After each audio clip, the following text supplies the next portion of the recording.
만약 여러분이 살인마의 집에 들어갔는데 거기에 사람 피부로 만든 전등갓이 걸려있고 뼈로 만든 그릇이 식탁 위에 놓여있다면 어떨 것 같으세요? 게다가 의자, 벨트, 가면까지 모두 인간의 살과 뼈로 만들어진 거라면요? 이거 단순한 연쇄살인 사건이 아니었어요. 미국 역사상 가장 악명 높은 범죄자 중 한 명, 에드 게인. 경찰이 처음 마주한 건 천장에 거꾸로 매달린 여성의 시신이었어요. 마치 사냥한 동물처럼 배가 갈라져 내장이 사라진 상태였고 머리는 잘려나가 종이 봉투에 담겨 있었죠. 하지만 이건 시작에 불과했습니다. 집 안에 뒤지던 경찰들은 충격에 말을 잇지 못했어요. 사람 피부로 만든 의자와 가방, 귀를 엮어 만든 목걸이, 여성 두개골로 만든 수프 그릇, 그리고 인간의 가죽으로 만든 마스크. 경찰들은 깨달았어요. 아, 이 남자 단순한 살인마가 아니구나. 도대체 에드 게인은 왜 이런 짓을 저질렀을까요? 그는 처음부터 괴물이었을까요? 아니면 누군가가 그를 이렇게 만든 걸까요? 이제부터 그의 이야기를 하나씩 파헤쳐 보겠습니다. 여러분, 사이코, 양들의 침묵, 텍사스 전기톱 학살 같은 영화 한 번쯤은 들어보셨죠? 잔인하고 기괴한 살인마들이 등장하는 영화잖아요. 이 영화들의 실제 모델이 된 인물이 바로 에드 게인이에요. 사실 실제로 그가 죽인 사람은 고작 2명이에요. 수십 명을 살해한 다른 연쇄살인범들에 비하면 좀 적은 숫자인데 도대체 그는 왜 이렇게 악명이 높아졌을까요? 이유는 간단해요. 그의 집에서 발견된 것들이 차원이 다르기 때문입니다. 경찰들이 그의 집을 수색했을 때 침대 옆에 줄줄이 놓인 사람 두개골, 거실에 놓인 인간 가죽으로 만든 의자와 전등갓, 냉장고 속 비닐봉지에 담긴 심장, 그리고 사람 피부로 만든 가면까지 발견돼요. 그는 왜 이런 짓을 저질렀을까요? 단순한 살인이 아니라 기괴한 방식으로 시신을 훼손한 이유. 그 답은 그의 어린 시절에 있어요. 여자는 모두 악마야. 성욕은 죄란다. 어릴 때부터 이런 말을 들으면서 자란 에드 게인. 그를 이렇게 만든 건 그의 어머니였어요. 그의 어머니 오거스타 게인. 광적인 종교 신자로 세상 모든 걸 죄악이라고 믿었던 여자예요. 특히 여자에 대한 증오가 극심했어요. 여자는 모두 타락했어. 성욕은 인간이 가진 가장 추악한 죄란다. 결혼도 사랑도 필요 없어. 신만이 너를 구원해 줄 거야. 이런 말을 매일같이 반복하며 아이들을 길렀어요. 그리고 아버지. 평생 술만 마시는 무능한 남자. 가족을 돌볼 능력도 없었고 화가 나면 주먹부터 휘둘렀어요. 그러다 보니 어머니는 늘 너희는 아버지처럼 살면 안 된다 라고 말했죠.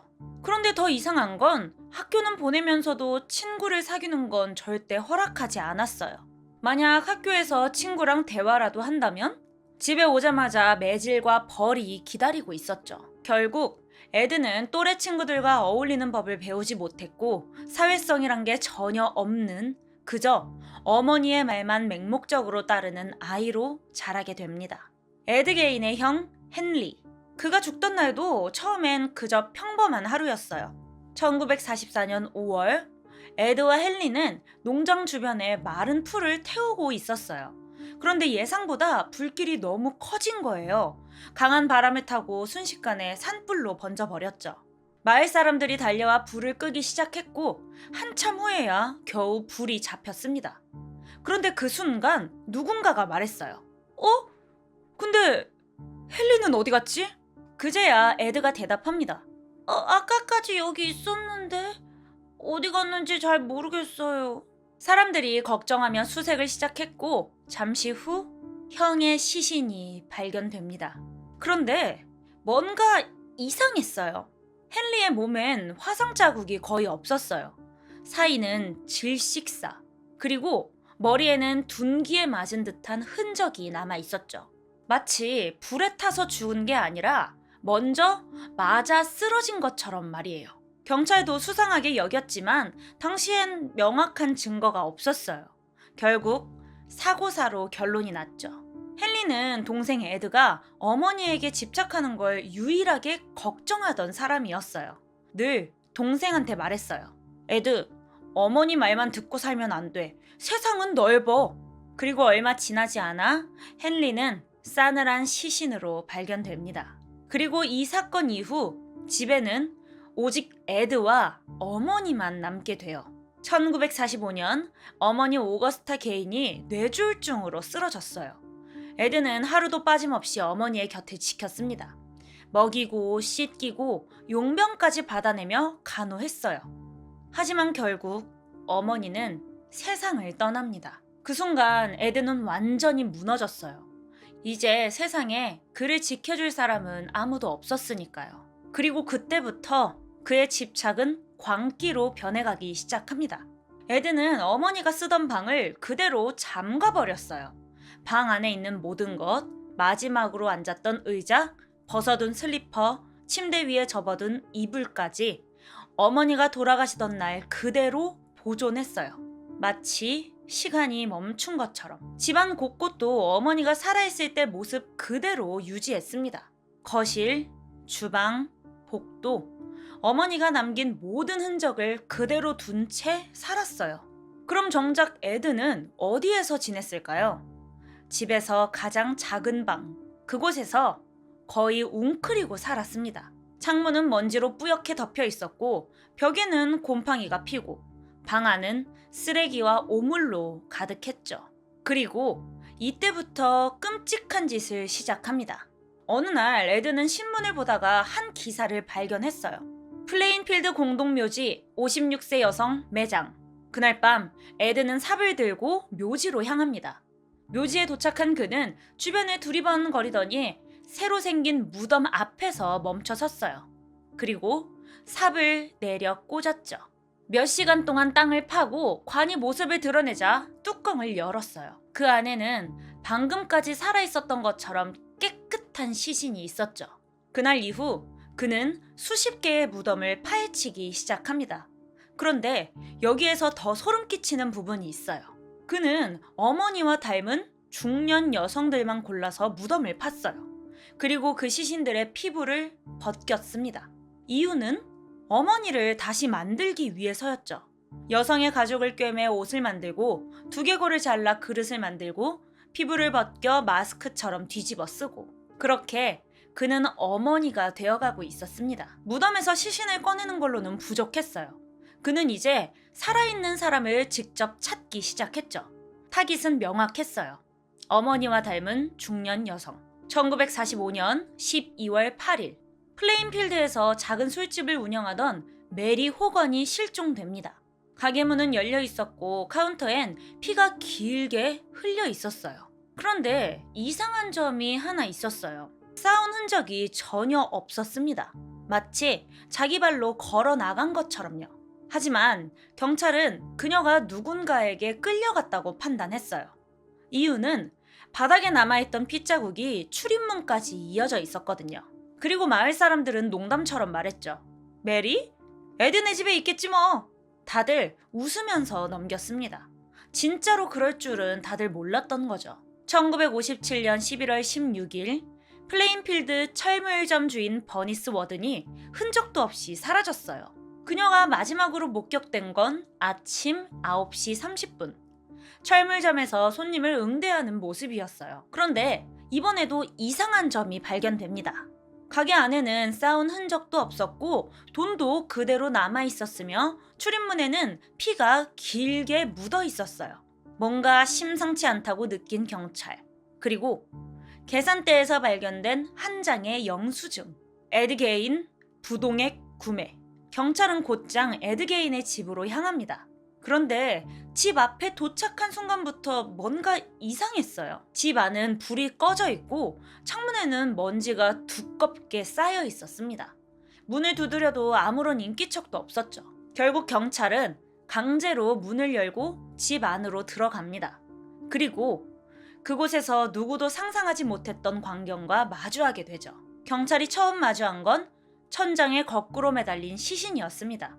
머리는 잘려나갔고 배는 갈라져 내장이 사라져 있었으며 마치 사냥당한 동물처럼 두 다리가 묶여 있었어요. 그리고 방 안을 둘러본 순간 경찰들은 그대로 얼어붙었습니다. 거실 테이블 위에는 사람 두개골로 만든 그릇, 벽에는 인간 가죽으로 만든 장식품, 의자는 사람 피부로 덮여 있었고 서랍을 열자 잘려진 손가락과 귀가 나왔어요.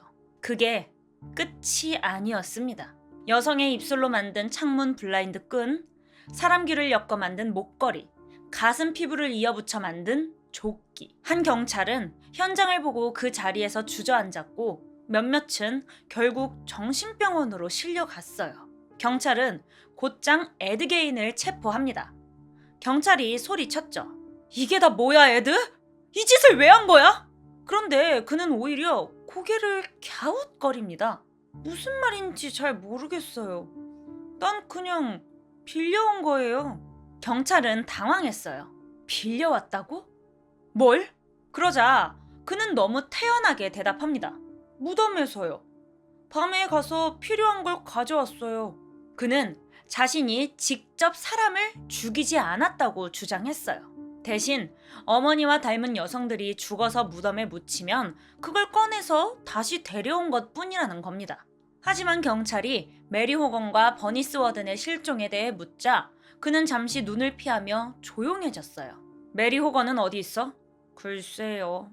버니스 워든을 어떻게 했지? 그건 기억이 잘 안 나는데요. 경찰은 그의 집에서 버니스의 시신이 천장에 거꾸로 매달려 있는 걸 직접 봤죠. 경찰의 압박이 이어지자 그는 작은 목소리로 말했어요. 어쩌면 내가 그랬을 수도 있어. 이어서 자신이 밤마다 묘지를 파헤친 이유, 여성들의 시신을 가공했던 이유, 그리고 살아있는 사람을 노리게 된 이유를 하나씩 털어놓기 시작했어요. 1958년 11월 21일 에드게인은 1급 살인 혐의로 법정에 섰습니다. 하지만 변호인은 그가 정신이상 상태에서 범죄를 저질렀다고 주장했어요. 실제로 의사들도 그의 정신 상태를 검사했는데 결론은 심각한 정신질환이었습니다. 현실과 망상을 구별하지 못한다. 어머니가 살아있다고 믿는다. 여성의 피부를 입으면 어머니가 될 수 있다고 생각했다. 이런 이유로 결국 그는 감옥이 아닌 정신병원으로 보내졌어요. 여기까지 들으면 정신병원에 갇힌 에드게인이 죄책감에 시달리며 처벌을 받았을 것 같죠? 하지만 현실은 전혀 달랐어요. 그는 병원에서 모범 환자로 불렸어요. 폭력적인 행동도 없었고 다른 환자들과도 잘 어울렸고 의료진의 말도 순순히 따랐습니다. 심지어 그를 관리하던 직원들은 이렇게 말했어요. 에드는 착하고 순한 노인 같아요. 이게 말이 될까요? 사람의 피부를 벗기고 시신을 조각내 가구를 만들었던 남자가 병원에서는 조용하고 온순한 환자가 되었다? 그가 진짜 정신병자였던 걸까요? 아니면 그저 법망을 피한 영리한 살인마였던 걸까요? 더 놀라운 사실은 그는 끝까지 단 한 번도 사과하지 않았어요. 나는 그저 필요한 걸 했을 뿐인데. 1984년 7월 26일 에드게인은 정신병원에서 조용히 숨을 거뒀어요. 사인은 호흡 부전. 너무나도 평온한 죽음이었죠. 그가 저질렀던 끔찍한 일들을 생각하면 너무도 쉽게 떠난 게 아닌가 싶습니다. 하지만 그가 죽었다고 해서 그의 이야기가 끝난 건 아니었어요. 에드게인이 체포된 후 그가 살던 집은 봉인되었습니다. 사람들은 걱정했어요. 혹시라도 그 집이 관광 명소가 될까봐. 그런데 놀랍게도 그의 집은 의문의 화재로 전소됩니다. 누군가 일부러 불을 질렀다는 말도 있었죠. 경찰이 조사했지만 끝내 방화범은 밝혀지지 않았어요. 그리고 그의 범죄에 사용된 트럭은 서커스단에 팔렸어요. 에드게인의 인육 트럭. 사람들은 25센트씩 내고 그 트럭을 구경했어요. 아이러니하게도 그는 죽고 나서도 공포와 충격을 팔아 돈을 벌고 있었습니다. 그가 만든 가죽 마스크, 가구, 벨트 이런 끔찍한 물건들은 사건이 끝난 후 모두 경찰에 의해 폐기되었어요. 하지만 그의 흔적은 완전히 사라지지 않았어요. 지금도 그의 무덤을 찾는 사람들이 있습니다. 그를 연구하는 학자들, 단순한 호기심으로 찾아온 관광객들, 그리고 그를 숭배하는 광적인 팬들까지. 심지어 그의 묘비조차 도난당하는 일도 벌어졌어요. 우리가 알고 있는 공포 영화들, 이들은 하나의 실화에서 영감을 받았습니다. 바로 에드 게인이었죠. 영화 사이코, 정신적으로 불안정한 모텔 주인 노먼 베이츠, 죽은 어머니를 그리워하며 마치 그녀가 살아있는 것처럼 행동하는 남자. 이 캐릭터의 모델이 바로 에드 게인입니다. 그도 어머니를 잃고 난 후 어머니가 살아있다고 믿었고 심지어 그녀처럼 되려고 했으니까요. 그 다음 영화 텍사스 전기톱 학살, 가죽 마스크를 쓴 살인마 레더페이스, 피부를 벗겨 가면을 만들고 사람의 뼈와 살로 가구를 만드는 광기. 이건 단순한 허구가 아닙니다. 실제로 에드 게인이 했던 짓이었죠. 마지막으로 영화 양들의 침묵, 여성의 피부로 옷을 만들려던 버팔로 빌. 그 역시 에드 게인의 범죄에서 영감을 얻었습니다. 연쇄살인마들은 많아요. 하지만 무덤을 파헤쳐 시신을 모으고 그걸 가구와 옷으로 만들었던 인간은 에드 게인이 유일합니다. 지금도 많은 사람들이 그를 연구하고 그의 이야기를 영화로 만들고 심지어 그의 흔적을 찾았죠. 혹시 공포 영화를 볼 때 이런 생각이 들진 않나요? 이게 정말 영화 속의 이야기일까? 실제로 이런 일이 일어나면 어떡하지? 지금 구독하지 않으면 더 중요한 사건들을 놓칠지도 모릅니다. 바로 구독하고 확인하세요.